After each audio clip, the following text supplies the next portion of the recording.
It's Super Bowl week.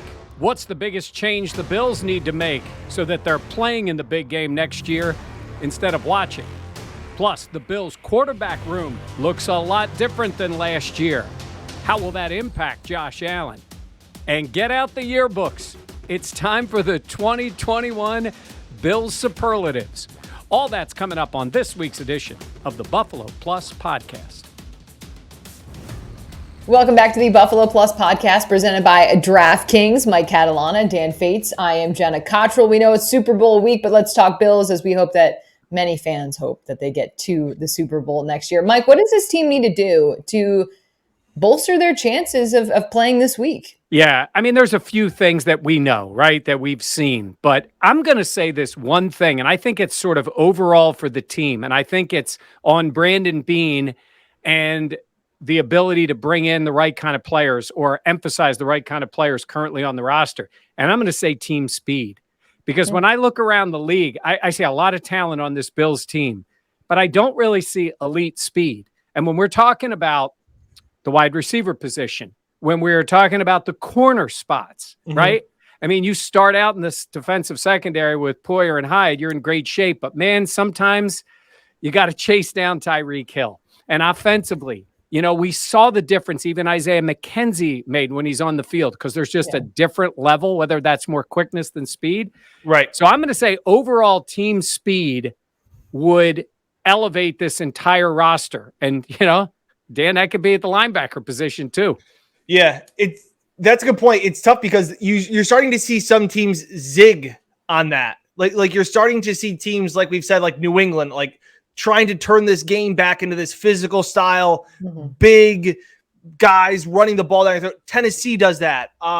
Cincinnati obviously throws the ball a lot, but like I said, they've got some toughness. I think to me, it's just building around Josh Allen. And I know that sounds like a very general term, but whether that is, like Mike said, giving more speed at wide receivers, they need to, like, Josh is now the bell cow. Like, you have to put everything you can, resources, because listen, the Bengals aren't a very good football team, but you know what they have? They've got Joe Burrow, and like they have put weapons around Joe Burrow. It's not just Jamar Chase, it's Joe Mixon, it's Tyler Boyd, it's Higgins. Like there are guys on guys for him. Now that's why I look at it's not just the positions of wide receiver. Like you need more than Diggs and Knox, like to be big threats, and hopefully Gabriel Davis is like that. And I know people will say, well, they just didn't use Gabriel Davis. Maybe. I don't know. Maybe he wasn't, you know, he had a great game, but maybe he wasn't there earlier in the year. Whether that's offensive line, just like giving Josh all of the tools, right, Jenna? Yeah. No, that's good. I was going to go off of the offensive line just because you talk so much about how important it is for Allen to have the ability to get the ball to his receivers. And you want guys that are obviously going to be like the Stephon Diggs, like the Gabriel Davis, like the Dawson Knox. We're not sure what Emmanuel Sanders is doing, but it's most likely that he's done with the team. But you want to give Josh time. And I feel like earlier on the season, that was one of the reasons we saw this offense really struggle, both at running the ball and then also just in terms of the passing game, was because a lot of times Allen just didn't have the time or there wasn't the right people in the right places. I think there's going to be a rebuild on the offensive line just because, you know, where they're at in terms of contracts. We know John Feliciano signed a deal last offseason, but it really, I mean, when you look at it and break it down, it's not really a long-term type of situation. So that's something to me that stands out. But Mike, I understand the need and the want for more speed. Yeah. But do you feel like that is maybe reactionary because of what happened against the Chiefs? Or do you feel like, no, this team needs to have that another level? Yeah, I still think the Chiefs are the team you're matched up against. And I know it's so easy to go against that, but you know, if you're starting next year, really, I mean, we'll see what happens Sunday. Who you picking as the best team in the AFC? Yeah. Isn't it? It's the Bills or the Chiefs, and the Chiefs beat them. So, you know, even if and this is not meant to be disrespectful to the Bengals. What they've done has been phenomenal, but going into next year, right? It's still they're the probably Chiefs. not going to be favorites to win their division. The Bengals probably won't be favored to win their division. Ravens? Really? No, You don't think with Lamar? I think the Bengals will be favored to win I the think division. they'll be favored at least. But... Well, because those teams are in odd transitions. That whole division is in a bit of an odd transition. Now, the West could be super loaded next year. The whole AFC is going to be loaded. And when I said that, Jen, I mean in total. And you know what? You mentioned a good point about the offensive line. You know, we see teams run these screenplays and little slip screens, and the Chiefs do it all the time. Even the tight end screen.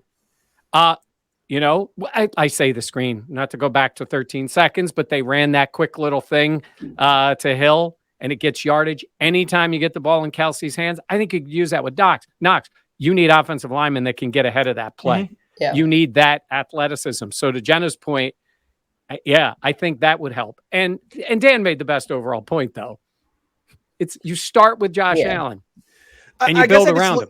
I guess I just look at, like, so many franchises say, like, well, we got our quarterback, so we're all set. Like, all right, he's going to fix every problem that we've got on offense, and the Packers will just draft defensive players forever, and then Aaron Rodgers gets really upset about it. Like, he is your guy, you know, again. Support him. Yeah, like the Bengals, you know, they go with Jamar Chase instead of Penei Sewell, and, like, he gets crushed and he gets killed, and it's like, hey, you got Jamar Chase, though. So, like, you're still giving Joe Burrow weapons, and I just look at it as it would be irresponsible to invest this $250 million in Josh Allen and be like, well, he'll fix all of the issues on the offense, so we'll just focus on the defense. But teams, you're right, Dan, teams do that. They do. And be like, well, like, we don't, you know, Josh is mobile. He's a big guy, Mike, so he can take hits. It's like, I was going back and filing the game.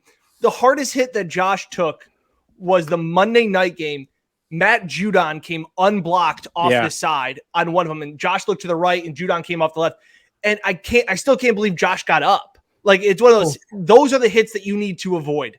And like I said, you hope that Spencer Brown is, you know, that piece moving forward at right tackle. But again, we all thought that this offensive line was set at this time last year. Like, we're going to bring if they bring Feliciano back, if they're like, they got all 5 guys coming back. Cody Ford we put in, he's healthy, you know, all this. And that's not the case. So, like, they should have brought back the rest of Feliciano. Maybe would have helped for this year. Sorry, John. He's going to be talking about my fat face in the screen. That's fair. Yeah, you can say that to his face. I'm not going to say that. No, I agree. I feel like Dan, like, in terms of, you know, Allen can do it all, but maybe don't make him. Yeah, and also, like, despite what Sean McDermott loves to say at press conferences, this is not a young team. Despite what Sean says. Yeah. This team, we got a young core guys. Yeah. In some places. They also need to get younger. I don't think they're young at all. Right. But if you listen to Sean McDermott, he will tell you they're a young Tremaine Edmonds. He's young. But, like, there are some other pieces. Again, these guys are in their primes, the prime years. Poyer, Hyde. Like, again, after that, you're real inexperienced. Allen's going into his 5th. Yeah. So's Edmonds, 5th year in the NFL. No, you're in your prime. Diggs is in his prime. Poyer and Hyde are still in their prime, but they're on a few years ahead of everybody in terms of that. No. Where you have youth that you need that step up is certainly on the D line. Yeah. I mean, the older guys, I think, are going to be gone, and you're going to expect it's got to be Basham, Epinesa, and certainly Rousseau, who show you something this year. And that, when I think of speed, I think of that athleticism. Hey, I think Rousseau's got that. Yeah. But I think, obviously, that's a big part of it for those moments when, look at the Bengals. And if I hear one more person tell me they had a great defense, the first half in that game with Kansas City, it should have been 4 drives, 4 touchdowns. Yeah. Okay? They made plays in the second half because they sort of backed off like the Bills did the first time they played the Chiefs and let Mahomes make mistakes, and that's what he ended up doing. So I think they're there to Dan's point because of Burrow, but because their D-line and their defense did make some plays, which is what you need. Daniel. The Bengals and the Rams, I don't know if you guys knew this, they don't run the ball really well. Like, they're both in, like, the 20th and 23rd in yard. I honestly, I think my head would have exploded if I didn't get that in on a podcast. But they use Mixon in in the past. He's pretty Yeah. good in the pass game. Right, Yeah, but he is. again, I was told that like you have to be able to run the ball to like. Dan, you take everything and make it all or nothing. That's I just all I had to do is sprinkle that one. That's That's my all-time favorite I feel one. like this is how your brain works, though. Your brain's like, it's either everything or nothing. It's like, no. You can be a pass-heavy offense, but still have the ability to run the ball and be better at it than you were. And that's important. Well, this is like what happened last year with the Bucks. This is what happened last year when the Bucks got hot, and everybody's like, "Look at how overall well-balanced the Bucks are." Like again, teams get hot at the right time. Joe Burrow is playing well. I wouldn't even say Joe Burrow still is not playing at the level anywhere near Josh Allen. Like everybody's like, Joe Burrow is playing great. Yes, he's tough. He is that heart and soul of that team. Like that is what it is. Yeah, for sure. By the way, I think what we Josh got a did little for 2 games. Oh, was incredible. Unreal. I think we got a little glimpse of what Jenna, the mom, is going to be like as she scolded her son Dan and just put him in his place. You have to do your work. It has to get done. Nope. My thing is, and I've known Dan. Dan, how long have I known you now for? 2015. Okay. Yeah. So some time. I always felt like you were either all or nothing. It was either one way or another. It doesn't There's sound no like in me. between with you. There's no in between. I don't know. It doesn't really sound like me. Yeah, no, not at all. You got to pass the ball 1,000 times. That's my wife. I don't think that really don't even have a running back on the team. No, I think there's a way. I understand what you're saying about both these teams in the Super Bowl. They don't really run the ball that effectively, but like Mike said, Joe Mixon has been catching passes out of the backfield. Like that's an important part of their offense. But you have to have another level go to if things are not going well. And it also sends up the RPOs and what that can do for an offense. The Bengals are an absolute anomaly of like a team to get to this point. Look, their offensive line stinks. Their secondary is not very good defensively. They've caused some timely turnovers, but like they also like for an offensive line that is really bad, it's like, well, you would think they would put like backs in the backfield to like protect them or tight ends to chip. No, they just let Joe get killed and make unreal plays down the stretch. So it has been where people like said so often it's the reaction. It's the most recent, it's the recency bias. Yeah. The Bengals, like it's insane that they're here. Yeah. Like what they went through. Oh, but can I put in a guarantee? Say this is the close game, goes all the way to the end. Okay. Guaranteed, the first thing you hear, it wouldn't surprise me if we saw these same 2 teams in Vegas next year. They always say that. It's not happening. It's just not happening. It's not happening. Mike was right last year. It was not the Chiefs and the Bucks. Yeah. Yeah. And they're both really good, but they didn't make it this time because the Chiefs could have lost last year and the Bucks could have lost last year and they didn't. Do you guys have a Super Bowl pick yet? Well, Dan's got about 8 props going to be going in that game. I'm not shocked by that at all. I'm a staff. I mean, I love Joe Burrow and what he's done. I've also been a Matt Stafford fan since he was, with the Lions. So I think the Rams win the game. I think the Bengals keep it close. Okay. So he's taking the Bengals. Rams win the game and the Bengals win your heart. Yeah. My brother and my nephew have been Rams fans forever. I don't want to be that guy. Like I have no reason to, root against them. But part of me for Cincinnati, I know Bills fans are like, oh, they'll get it before. Great. Let the Bengals win the Super Bowl. If they win it, awesome. It's Cincinnati. You been to Cincinnati? It's, no, it's like here. It's like Buffalo. It's one of those cities. Very provincial. They love their team. Better. I don't love the chili, but I'm not a big chili guy. It's nothing against Skyline. I feel like Buffalo's LA compared to Cincinnati. Yeah, not really. They're very similar cities. Very similar. They have baseball. Buffalo has hockey. It's what it is. It's what it is. So for them, good for them. And LA, I'm hearing about the league is better without. Nobody's paying attention to the Chargers. They're all paying attention to the Rams now because they're really good. Let the Rams go 7-9 again. Jeff Fisher coaching, and then LA won't care about them again. So for right now, maybe they got it all together. But I wouldn't mind seeing the Bengals win. I feel like for Bills fans, it's just house money not having the Chiefs in it. Yeah. Like that's kind of my overall perspective is like I feel like Bills Don't fans get Jenna started on Chiefs fans. And really Jenna hates the Chiefs. I don't hate the Chiefs. I hate When she gets a job in Kansas City, we're gonna have to delete all this footage. Just some Chiefs fans were very vulgar, and I did not appreciate that. Because Bills fans are stand up.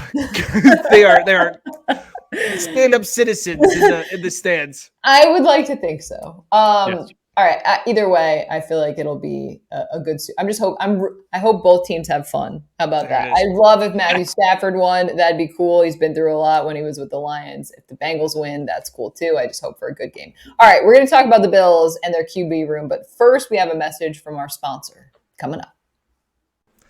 All right, everybody listen up because you don't want to miss out on this opportunity. The Super Bowl is here and DraftKings Sportsbook, an official sports betting partner of the NFL, is here with a huge offer. They're counting down to Super Bowl 56, where new customers can get 56-1 odds on the Bengals or Rams to win. All you got to do is bet just $5 and win $280 in free bets if your team wins. That is right. Bet just $5 on the Rams or the Bengals win the Super Bowl, and DraftKings Sportsbook will give new customers an additional $280 in free bets if the team they choose wins the game. Now, if the sportsbook isn't available right now in your state, you still have something to play for, so don't worry.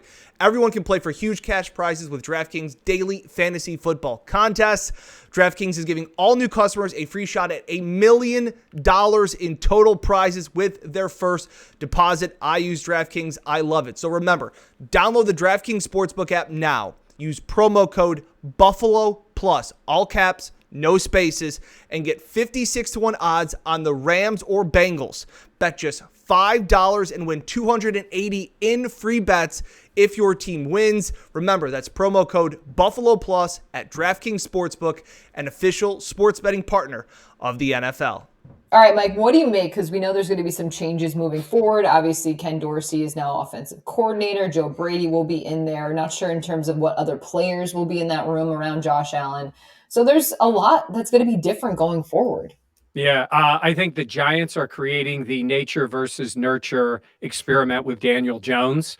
If they can create the same room around him, he all of a sudden becomes Josh Allen. Good luck with that. On the Bills side, it is going to be different. You know, we talk about coaching and we talk about how Daboll in his ear and all those things, which I think has been an immense help to Josh. Yeah. But the fact that he's moved forward, you know, and he's gotten so much better and he's had Dorsey there. But I think when the room changes a little bit, I mean, Josh is tight with the whole team. He'll handle it fine.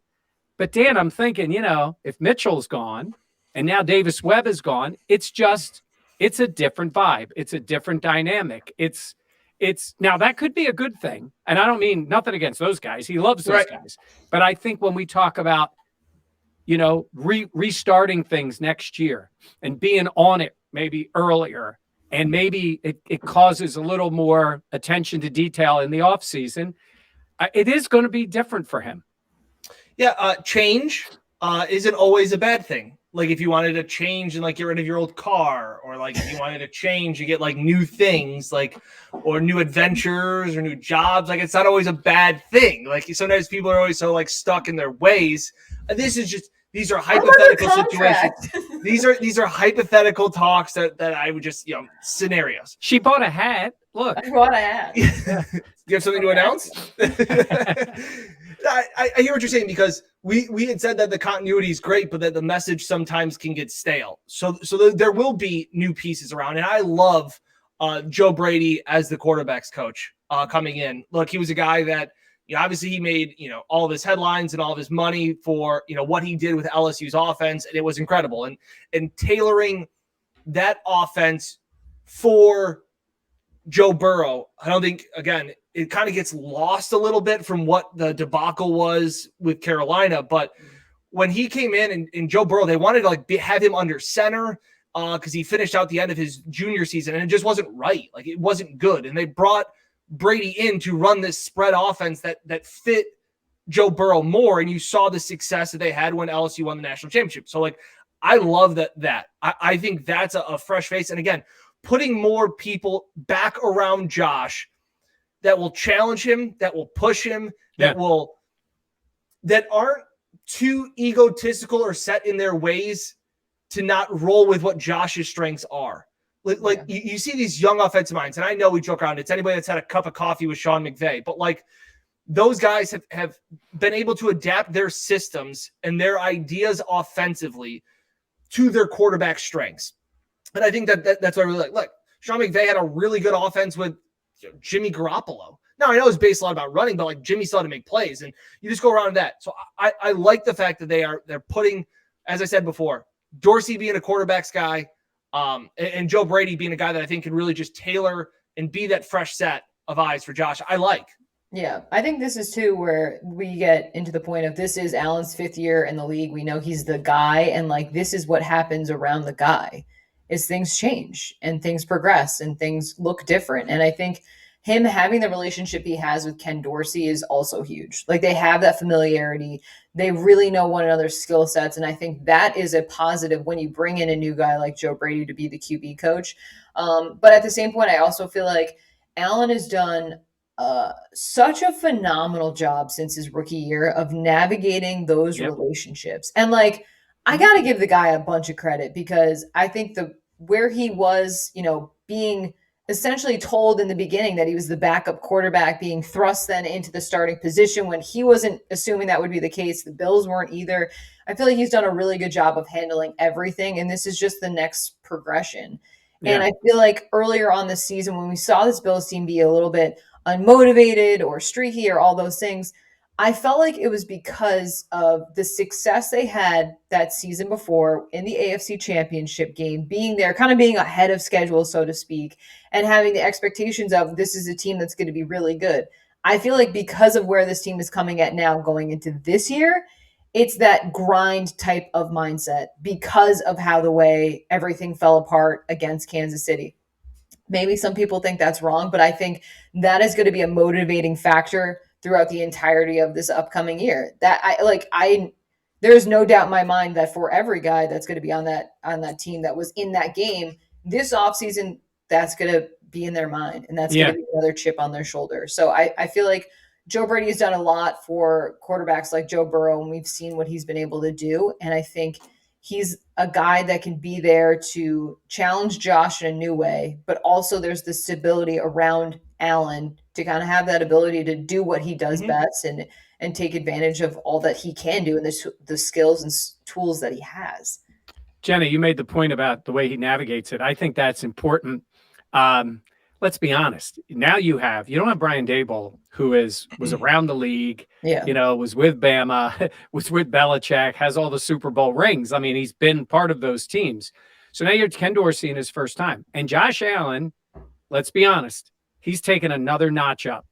He's now, the only thing that keeps me from saying superstar, he's got every part of it. He just hasn't won. He hasn't gotten them to the Super Bowl. That's the only thing.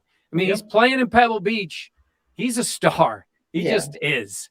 He physically is that, all those things. So now he's coming in. Now I have a first-time head coach. I have a guy whose first experience in the NFL, Brady, was not a great one, right? It's a different room. He may have, I don't know what veteran quarterback, if we're assuming Trubisky's gone, meaning the room is different. It's all different. But Allen has been so good at that. When it would be easy to say, I walk in, this is what I like. This is the way I want to do it. Believe me, a lot of them do that. That's the way they operate. And for some guys, it just works that way. Yeah. I don't believe Josh Allen's wired that way. I don't think he is. I think he's an inclusive guy. I think he knows his place, but he doesn't take advantage of it. And I think that's what has made him so popular with his teammates is he doesn't big time anybody. Yeah, that's the one thing that I guess maybe has me a little concerned, and I don't know how to say this correctly, is that Josh came in with such a chip on his shoulder and such a long path to climb from this guy that was pretty much labeled a bust before he even took the field to now becoming this guy that plays at Pebble Beach, that is in commercials, that is turning into a star. Yeah. He is a star. To Mike said, the only thing is maybe there's the super in front of him, but he's a star in the NFL, and that he's starting to lose things that have come that have been familiar to him and comfortable. And I think especially early on, I know you guys are talking about early on, I'd like to have that guy be comfortable. They talked about, even Brandon Beane said when they brought in Dable and they brought in Josh, was like, we need stability at this position, because you can look at so many other teams. They have one bad year with a rookie quarterback and they fire the OC and then they get everything changes. They've done a really good job at that. And now I just wish there was, and again, like we've said, Dorsey is that stability. Yeah. Safety blanket.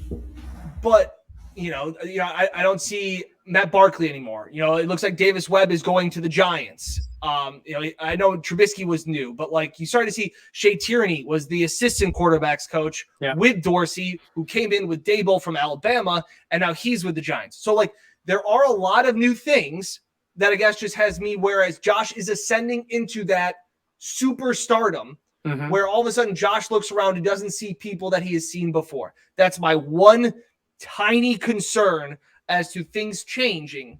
And again, maybe they do go out and maybe they bring Barkley back. But hey, we are no longer going to have Davis Webb, Josh Allen practice runs, races. And that is very sad to me. I think they do I don't see a Matt Barkley coming back. I see what they do is, I mean, they were able to bring in a guy with skill like Trubisky.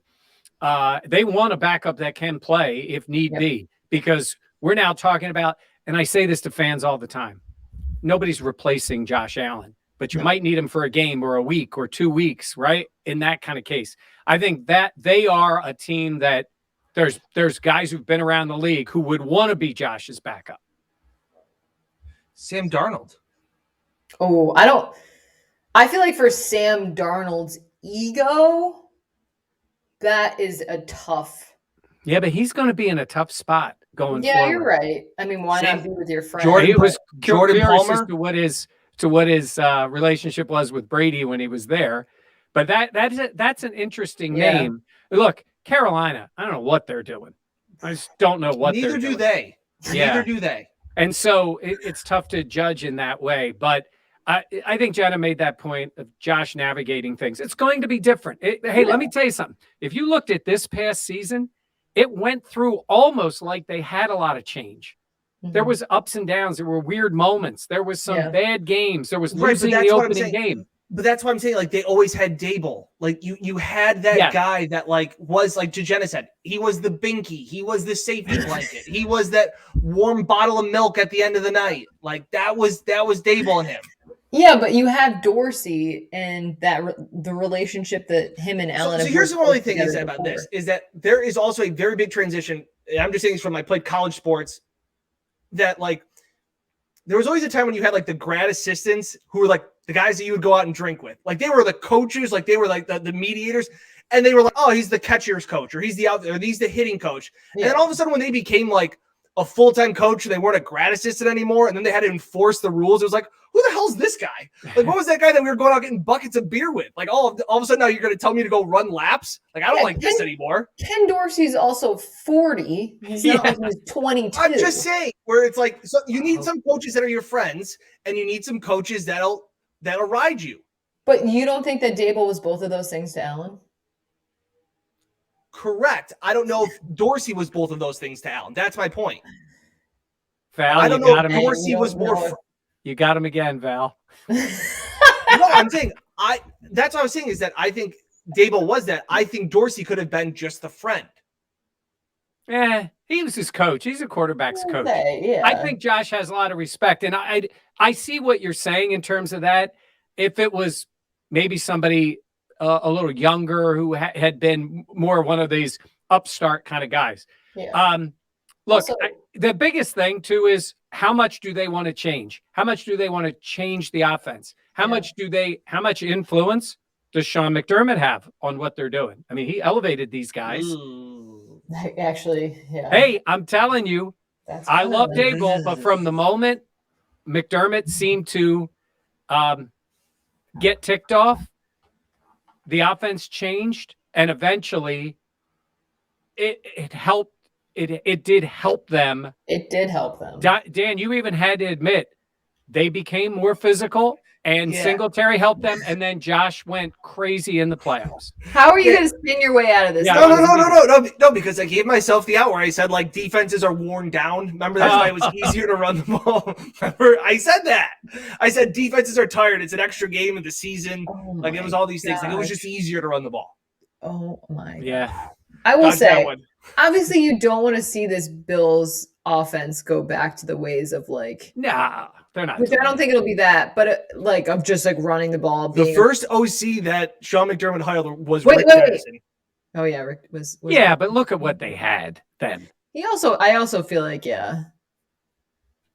Dennison. Yeah, quarterbacks coach was David Culley.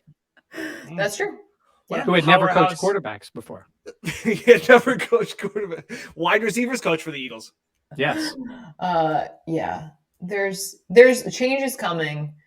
I will rely on the fact that Allen is now in year 5. I also think, Dan, you talk about like the relationship Dorsey and Allen have. I also think Allen is very self-aware of what he needs to work on. Like, I feel like he's one of those guys that's very self-motivated of like, I want to do this better and that better. Like he's critical of himself, maybe sometimes to a detriment, I feel like, but that's a part of it as well. There's going to be changes though. There's probably every year. Yeah. And while there's been stability around Allen, there are fluctuations with every season. Yeah. He's self-aware. My guess is he's hitting 5 buckets of balls today. The shots he missed at Pebble. Great throw though.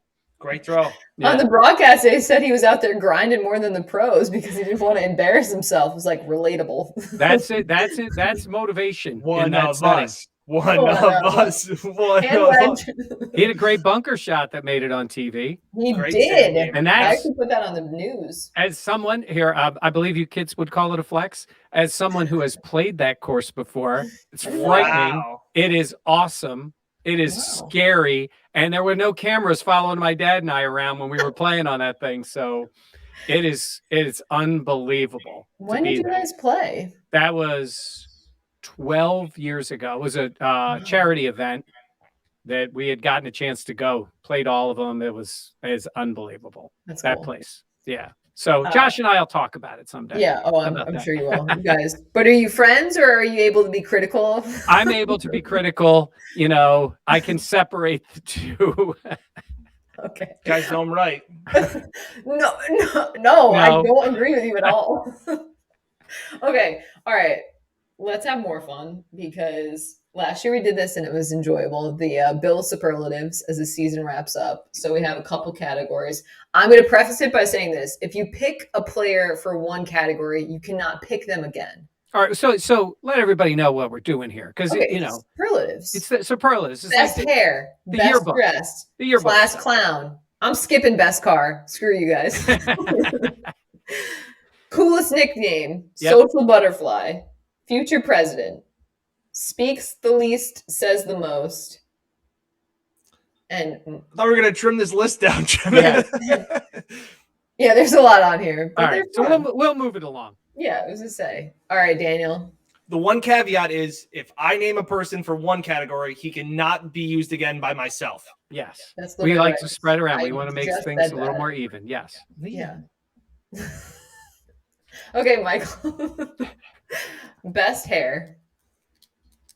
I hate to be cliched here, but he even talked about it. He gave his grooming tips this year. He sat in there and said, don't dry your hair out too much. Less shampoo, rarely shampoo. He goes conditioner. I think he said 3 days a week. Yeah. We're talking about Dawson Knox. Yeah. Like every human being in the world is jealous of the ability to have that much hair. Maybe not everybody wants it to be so curly, but come on.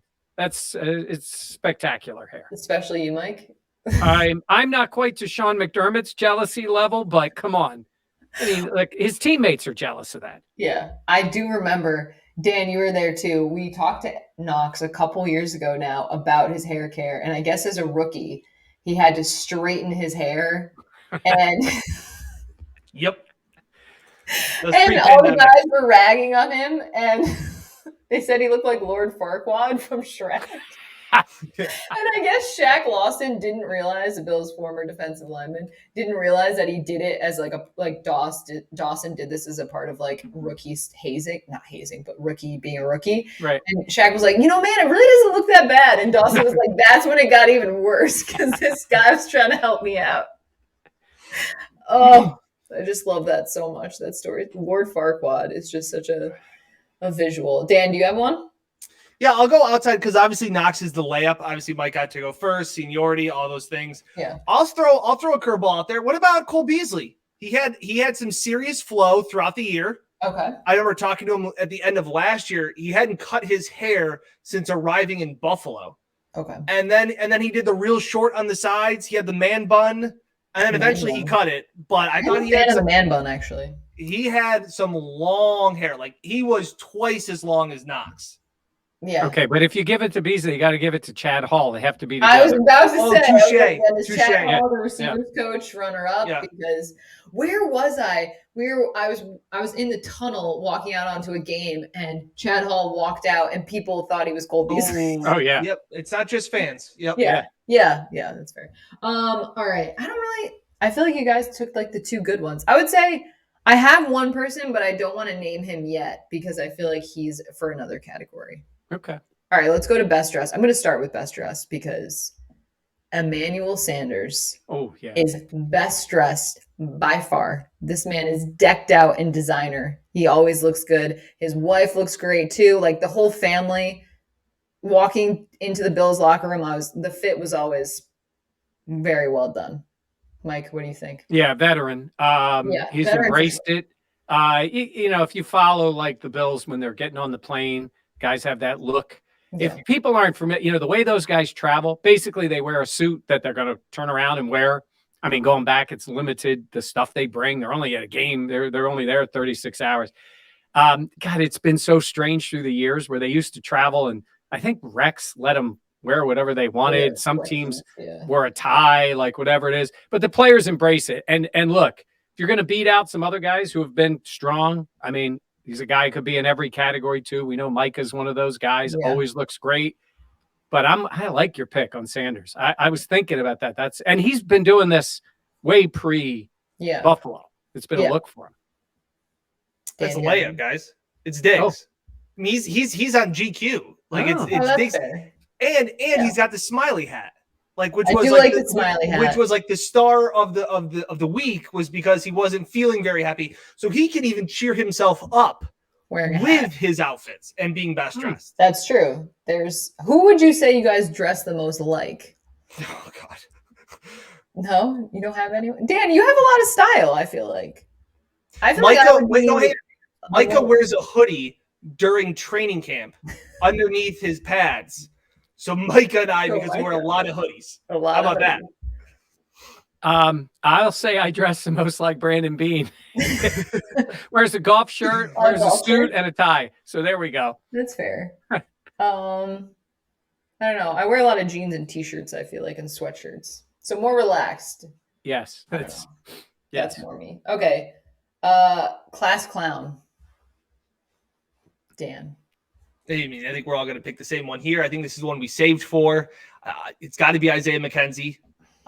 He is although he's the most open about it, obviously face of the franchise. I think there are other people that are funny behind the scenes, but vocally, especially on the social media aspect, it is definitely Isaiah McKenzie, the guy that doesn't train at night, goes home, eats Chick-fil-A, a Snickers bar, a Diet Coke, and then plays Fortnite, and then goes to bed and runs faster than most people in the NFL.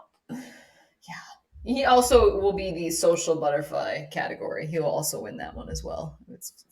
Mike, do you have anyone different? I feel like that's like I mean, he would fit a lot of categories. I could name him in 5, so I'm going to go on with Dan. I'm agreeing with Dan. Yeah, no. I think that's the unanimous, Yeah. Apparently Josh, though, is also hilarious. I mean, apparently Josh is the big kid. Like, Josh is also hilarious around a goofball. Yeah. I feel like John Feliciano, like all the guys talk about how funny he is. Yeah. we don't really see that side. I feel like in interviews, it's very, Very calculated. very. I mean, I understand why. But again, Josh would be the kid at gym class when they're not looking. He would throw the golf ball instead of hitting it and be like, "Wow, look at that shot! Unbelievable!" Yeah, that's probably pretty true. All right, coolest nickname.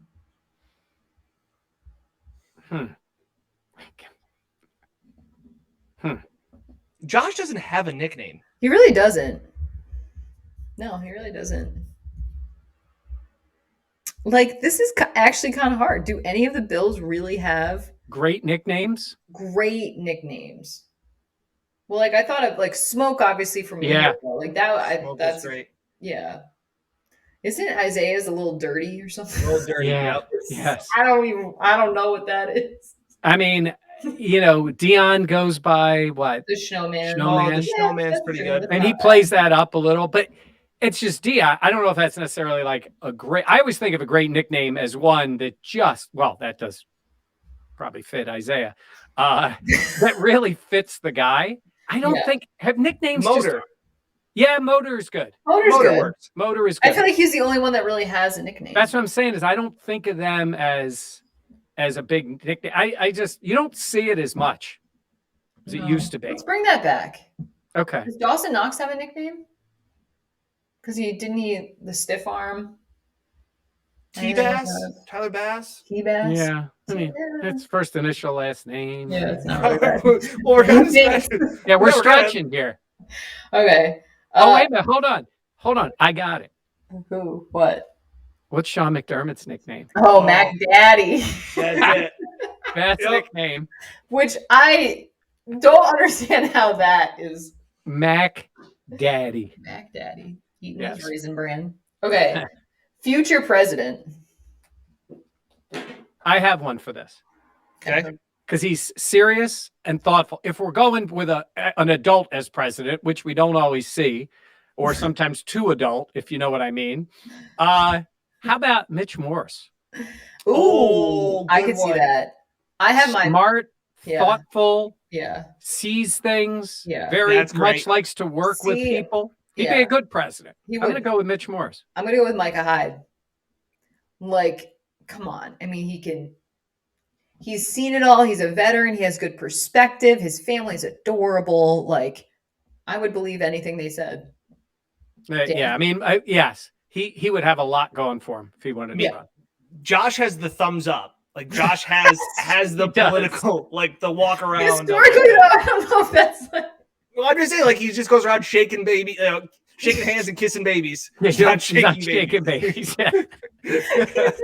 I'd say this, but I could go with Emmanuel Sanders because I think also like his great quotes from him. Great quotes, also experienced. Much like he's played with some great guys and has seen the country. Yeah. So I'll go with Emmanuel Sanders there. And Josh, I see Josh as more of senator because it's not as you can know what I mean. He doesn't want all that. That's a lot of responsibility. Yeah. And Josh isn't serious enough. Yes. So he can be a U.S. senator. What do they do? What do they do anyways? Okay. The final one. Speaks the least, says the most. Well, we've had these before. And I know the guy we mentioned last year would be a good one. Who was it last year? I don't remember. I believe it was Star. Yes. Okay, yeah. And then he decided not to play at all last year. Yes. So that was going into last year. Dang. I missed one. You missed Class Clown. We could have done Ed Oliver. I feel like he's always joking. Yeah. We also could have done Trey White. Could have done. Trey White too. Mario Addison too. See, Mario Addison was the one I was thinking about here. Speaks the least. Now, I think he's more vocal than we know, but what we have gotten to see in the media, he's given some great quotes too. And he was the one after, Mike, when we were in after the Saints win, and it was after the Colts loss, and he was like, oh, we got our ass kicked. Yeah. And now we came back. We wanted to kick some ass. And it was Yeah. like, yeah, that's a great quote, man. Like, Yeah. that's a football quote. I got one for you. I say Levi Wallace. I like that. Because when Levi talks, I really enjoy hearing him. Yeah, he's got a combination of being humble but confident in himself, which he's needed. That's good. And the way he's been able to do that. And look, in that secondary, you got Poyer, Hyde, and Trey. Yeah. And and we know Poyer talks. You've seen him mic'd up. Micah's a speaker for the team, and Trey's just nonstop. So Levi just sort of takes it all in. And then, hey, you know what? While we're talking about him, I still want to see him back. I know maybe somebody will pay him, but you'll miss that guy when he's gone. It's easy to pick on him. It's easy to say, yeah, really? Tyreek Hill beat him across the field? He beats everybody across the field. So I don't know. I'd like to see him re-sign him. I think for me, this is a guy that we don't really talk too much. And when we do, it's not exactly but Matt Milano, I feel like says a lot in the room. Like, I feel like he's a guy that is motivating to his teammates because he doesn't say all the stuff all the time. Like, he's not real. I feel like he's not really a rah-rah type of guy, at least not outwardly to us. But I feel like when he does speak, his teammates do respond because he's not usually the one in that position. Yeah, they've pushed his linebacker partner there as a guy to speak for the team. Yeah, but I don't know how much. I don't want to say outside belief there is in that, but yeah. What was the superlative again? Speaks the least, says the most. Okay, because if you wanted to do speaks the least, says the least, it'd be Justin Zimmer in a runaway. Speaks the least, says the least. What? Really? Because Justin Zimmer just doesn't talk at all. Period. What about speaks the most, says the least? Well, sometimes it's Josh Allen. Actually, that's very true. Ed can get going for a little bit. Yeah, that's true. These are fun. I do enjoy these. But I'd say Ed Oliver does, because he gets going. He's laughing. It's if you embrace the whole thing. And in our world, when you're trying to pick what we would call a soundbite, Ed's tough because he's just going and going and going. It's entertaining. Trey's like that too. Yeah. It's hard to find out when you're stopping the soundbite because it just keeps going into the next one. Yeah, that's very fair. Did either of you win any superlatives in high school? I think we did this last year. I know, worst car. Not everyone remembers, including worst myself. car. Worst car. I had a 1994 Toyota Privia minivan that had 275,000 miles on it. 1981. Wow. Let me look it up. Okay, wait. Your high school was St. Augustine. Okay, that's. And good. I believe it's. St. Augustine Prep. I might have won best hair. No. Excuse me. Had the worst finger. Oh my God. Mike Catalano. It's because look, I'm right next to Benny Blunt. See Benny and see me. Look at your hair. Look that at is all that great hair. And Benny, the guy next to me, he's the guy that bent my finger. Yeah, he broke your finger in basketball. Yep. Look at that. Wait. Get this side by side with the picture. Yeah, with your hand too. And the baldinger finger. Yeah. Benny, you did this to me. Oh my God. Okay. We're going to wrap up there. I think I own a worst car now. Actually, they memorialize. That's the Jenna Cottrell Award now. It's named in my honor. This year, though, you didn't win anything. It's because you win best athlete. No. Well, yeah, but I don't know. Most athletic, but oh, really? But not. No. Okay. I played a bunch of sports. Actually, I had a picture of. I posted it on my story on Instagram of my mom sent me this photo from when I was playing girls lacrosse, and it was just me standing over this other girl after I hit her to the ground. So it's like the Joe Frazier Muhammad Ali picture. Yes, exactly that. Where he's got him down on the wow. I told my mom I was the enforcer of girls lacrosse, and she's like, "What does that mean, honey?" I was like, "Okay, it's not going." Val. All right, we're going to have plenty more this offseason as we talk Bills and also have a little bit of fun. Thank you so much for joining us today. Please be sure to like, comment, and most importantly, subscribe. We'll have this content up all offseason long. For Mike and Dan, I'm Jenna Cottrell. Thank you so much to DraftKings for sponsoring this podcast. Be sure to check out the Buffalo Plus channel on YouTube.